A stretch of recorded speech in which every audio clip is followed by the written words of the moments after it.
bienvenue sur Artefact. Aujourd'hui dans le calendrier, j'accueille Marie. Bonjour Marie. Salut Elisa. Re-bienvenue sur le podcast. Oui. Est-ce que tu peux te représenter au cas où pour ceux qui n'ont pas écouté le premier épisode, qui savent pas qui t'es? Les méchants, ils ont pas regardé. Du coup, je m'appelle Marie Devine, je suis photographe de mode et de commercial sur Montpellier. Et j'ai plein de petites anecdotes à raconter, mais aujourd'hui, on va parler de ma première anecdote pro, où j'ai travaillé dans une grosse... premier job. Ouais, mon tout premier job, où j'ai travaillé dans une très grosse entreprise. En gros, une marque de fast fashion espagnole, voilà. Pas plus. Donne des indications, vas-y, continue. Je ne donnerai Non. pas plus. Non. Il y en a pas quelques-unes, donc c'est bon, tu sais, genre on passe à la trappe, il y en a 5, Ouais. donc c'est bon. plus. Ouais, voilà, donc c'est bon. On pourra pas savoir. Et voilà. Donc du coup, c'était quand?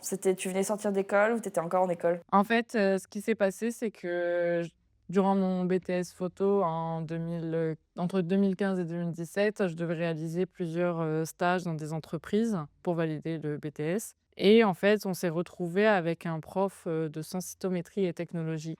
Enfin, c'est c'est une quoi, matière ça? sur l'étude de la lumière. En gros, comment l'appareil photo il fonctionne et comment la lumière rentre et comment l'appareil fait ses calculs pour trouver, tu sais, pour faire tes bons réglages. Waouh. Ouais, genre Ça c'est hyper dépasse. complexe. Bon, ça fonctionnait surtout à l'époque de l'argentique, hein, mais maintenant, Ouais. mais en gros, c'est comment développer un appareil photo de A à Z. Ouais. Oui, Et c'est ça. Comprendre comment ça marche, quoi. voilà, comprendre comment ça marche et pourquoi. Et en gros, après, tu peux devenir technicien chez Canon, Nikon, tout ça. Ouais. Enfin bref, techniquement, après, dans la réalité, pas vraiment, mais... Et donc, du Oui, coup, juste comprendre comment ça marche. voilà, et donc du coup, ce prof-là était notre prof, mais c'était un ancien élève de l'école qu'ils ont recruté parce qu'ils trouvaient pas de prof. Enfin bref, un peu Ouais. touchy pour une école qui vaut 5 000 € l'année, enfin voire plus. Ouais. Mhm. Et en fait, lui était directeur de lumière et de retouche dans cette entreprise. En Ok. plus, nous, il Il nous faisait les faisait deux en même temps. Ouais, en gros, la semaine, il Mm. était là-bas et le week-end, il nous faisait cours le samedi. Ok. Je comprends pas comment, ni pourquoi, ni comment il vivait, mais let's go. Oui, voilà, c'est ça, genre un jour de congé, bon. Et voilà. Voilà. Et en plus de ça, il était retoucheur pour Hunter et Gatti, genre, c'est-à-dire une des plus grosses entreprises de retouche dans le monde.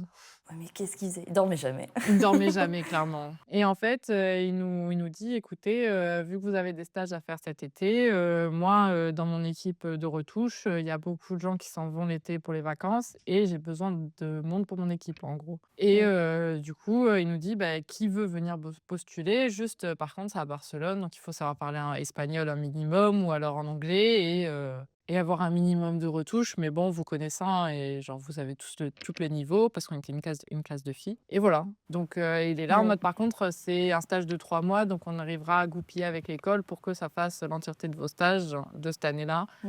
sur tout ce truc et en plus de ça, vous êtes payés. Genre en gros, vous êtes embauchés pour 3 Ouais. mois, quoi. Du coup, Bon plan.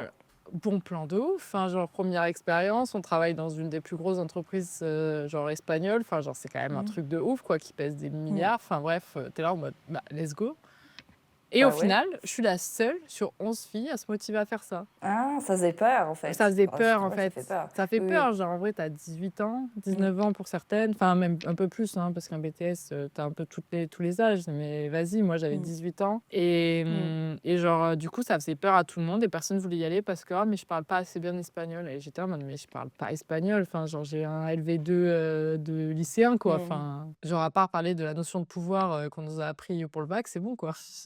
Je me motive à faire ça et tout et je suis prise avec une autre fille qui s'est motivée en dernière minute parce que, elle avait pas trouvé de stage et tout. Quand je suis arrivée dans le siège social de l'entreprise, parce que j'étais dans le siège social, tu passes des milliers de bureaux parce que c'est des hangars de ouf et immenses, ben, c'est un truc qui pèse des milliards quoi donc c'est ouf et C'est en très fait, grand. tu arrives dans un open space, je saurais même pas dire combien de mètres carrés mais immense et en fait, tu es une cinquantaine de retoucheurs dans cet open space où on a tous des gros Mac immenses, un clavier et une tablette graphique.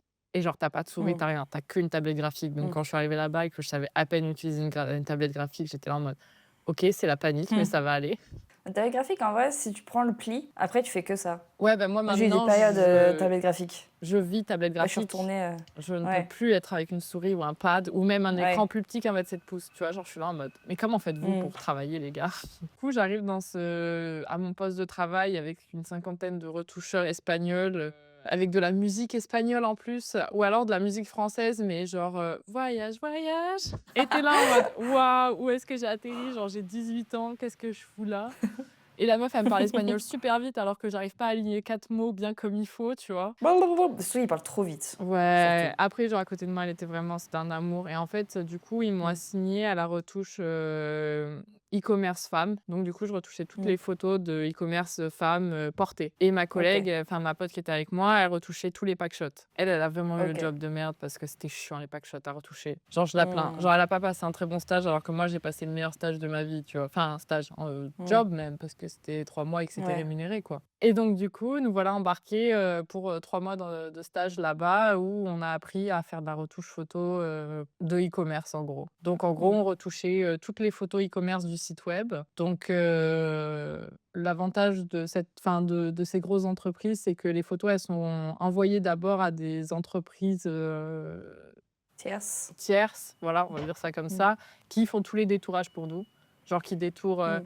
les habits, les vêtements, enfin les habits, la peau, la tête, enfin en gros toutes les Mmh. parties du corps pour que nous, pour la retouche, ce soit plus facile, tu sais, genre avec le fond et tout, pour Ah, qu'ensuite OK, et ouais, en gros, genre tu reçois ton Photoshop c'est partout. ouais et en fait, tu as tous tes petits calques avec tous tes détourages. Donc c'est genre Ah, juste mais c'est trop bien. incroyable. Ça, tu appliques où tu veux ta retouche, quoi. Ouais, voilà, c'est Enfin, tu ça. pas obligé de le faire. Tu pas obligé de le faire ou Ah. de passer 1000 ans à essayer de retoucher sa main parce que ci ou ça. Donc en fait, tu fais juste ça. Genre, c'est trop dingue. Mmh. Et donc du coup, toute la journée, je retouchais des photos de e-commerce, donc c'est-à-dire, que la couleur de sa peau soit uniforme de partout, que, la couleur du vêtement soit la bonne couleur du vêtement. Parce que bon, qu'on se le dise, hein, dans le e-commerce, c'est jamais ça. Des fois. Bah, ouais, c'est ça, genre, c'est dur d'avoir exactement la même couleur. Si tu pas le Ouais! produit côte-côte. Bah, de ouf, en fait et puis avec la lumière, avec tout, en fait, un noir peut sortir bleu, un blanc peut sortir jaune, un puis même, selon la colorimétrie des appareils et de tout, un vert peut sortir marron. Mmh. Enfin, il y a Ouais. plein de problèmes comme ça donc en fait, notre but en retouche, c'était de refaire les bonnes couleurs et tout et si jamais on avait un doute avec le packshot à côté, on devait aller dans l'inventaire, on va dire ça, avec notre Mmh. petite référence de produit et une meuf qui Mmh. sortait de l'inventaire, genre c'est-à-dire l'inventaire, c'était un hangar immense et aller chercher la Mmh. référence du produit pour te donner le produit et que tu partes à la retouche après pour vérifier si la couleur était bonne et tout. Enfin bref, Ouais. c'était Tu incroyable. la galère, tu tous les trucs qui sont pas de la bonne couleur, tu es: «Ah, mais je sais pas, tiens, je vais aller à la réserve, À la chercher réserve de la bonne ouf, tu sais, genre, couleur». tu 10 minutes de marche pour aller à la réserve, après tu attends 15 Ah minutes la putain, meuf tu parce que retouches genre 4 photos dans la journée. non, en vrai, ça va, tu allais vite, mais en vrai, enfin, parce que genre tu devais avoir un rendement qui était quand même assez important, genre, Mmh. au début, je devais mettre peut-être 5 minutes par photo. Bon, à part s'il y avait des Mmh. gros problèmes de couleur, hein, mais sinon Mmh. à la fin, je mettais entre 1 et 2 minutes, même pas, quoi. Ouais.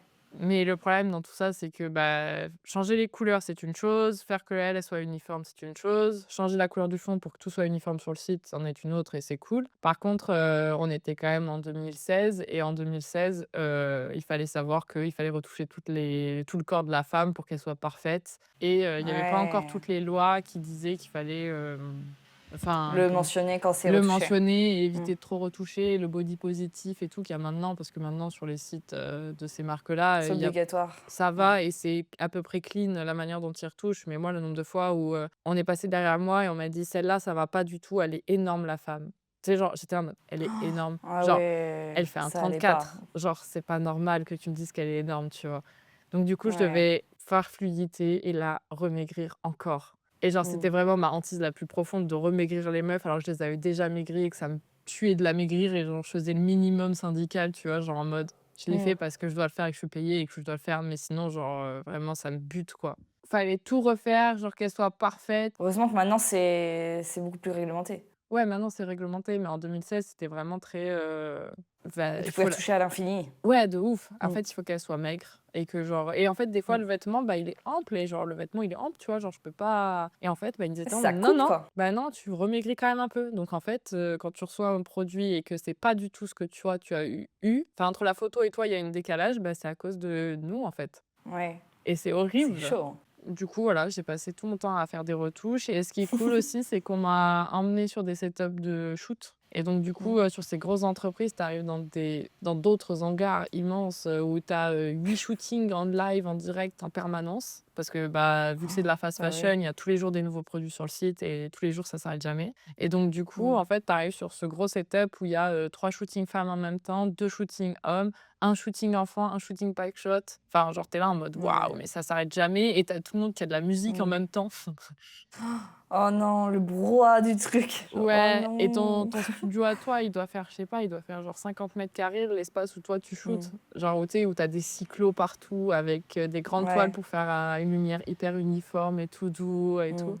Et sur le shoot, du coup, moi, j'étais la retoucheuse du shooting, où, Mm. enfin, je suis l'assistance digitale en fait, où Mm. t'as les photos qui arrivent en live et comme bah, pour un produit, t'as besoin d'une seule photo. Enfin, t'as besoin d'une Mm. photo de face, à l'écran max 2, mais t'as besoin d'un détail, t'as besoin d'un côté, mais c'est tout quoi. Oui, voilà. Oui, il y a un brief du nombre de photos avec Voilà, c'est ce ça et qu'il en faut fait, comme cadre. c'est ça et comme, le photographe shootait en rafale, enfin pas en rafale, mais il shootait énormément pour un seul produit, en fait, moi, j'avais toutes les photos qui arrivaient en live et je devais sélectionner au moins une dizaine de photos sur chaque série pour, qu'eux, ils puissent choisir ensuite celles qu'ils voulaient pour, la finale. Ouais, ok. Et en fait, en live, j'avais un écran qui était tourné vers la maquilleuse, le coiffeur, la styliste, qui permettait de vérifier s'il n'y avait pas un truc de travers ou quelque chose. Donc c'était Mm. vraiment cool parce que je me suis retrouvée aussi à retoucher, mais j'ai aussi vu le côté shooting où Mm. genre t'es avec une équipe de ouf. Genre c'était la première fois que je me retrouvais sur un gros setup de shooting avec Ouais. photographe, modèle pro,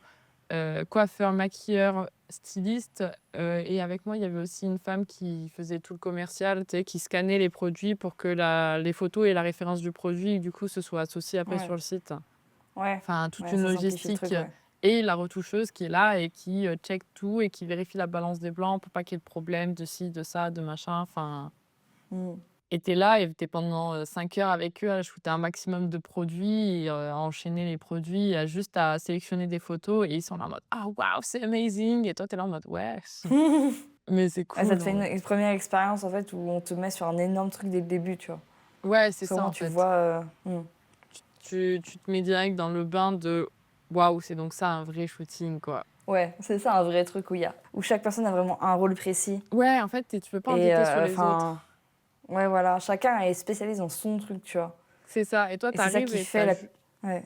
ouais, en fait, Mm. c'est l'équipe qui fait le truc et j'étais là en mode: «Waouh, mais c'est ça que j'ai envie de faire de ma vie, quoi». Genre, la retouche, Ouais. j'adore ça. Franchement, j'ai trop kiffé et ça a été une expérience de ouf. Ça m'a appris tellement de choses et la rapidité et la pression et tout ça. Enfin, vraiment, c'était dingue et je sais que quand je suis partie, on m'a fait une offre d'emploi pour que je reste. Mais comme j'étais entre mes 2 Mm. années d'études, je pouvais pas parce que, bah, j'avais 18 ans, qu'on était quand même j'étais quand même en Espagne, donc il fallait que je refasse, mes permis de travail et tout, enfin, Mm. Il y c'était avait une pas logistique. ouais, c'était Mm. pas mon but dans la vie là maintenant de m'installer à Barcelone, même si, maintenant ça l'est. Ah, faudra aller à Barcelone pour te voir. Oh, Bah, je dis pas non, chiant de j'y ai fou, jamais mis les quoi. pieds, donc mince alors. Zut alors, putain. Mais je sais que j'ai toujours un papier avec une offre d'emploi derrière et tout, donc je me dis, le jour où je vais à Barcelone, je vais toquer à la porte en mode: «Hey!» Tu parles espagnol du coup.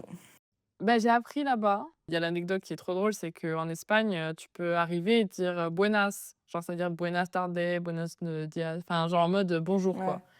Ouais. Même si c'est pas le mot qu'on t'apprend en cours, genre c'est un mot, qui est courant, genre c'est comme nous quand on dit: «Hey», tu vois? Genre, c'est pas le mot Ouais. qu'on apprend à l'école, mais c'est quand même «bonjour». Mm. Mais il l'utilisait. Ouais, Mm. voilà et en fait, il l'utilisait tout le temps et je comprenais pas du coup pourquoi il me disait buenas et genre pour moi ça veut dire bonas, tu sais? Et j'étais là en mode: «Pourquoi il m'appelle bonas tous les jours?» tu vois?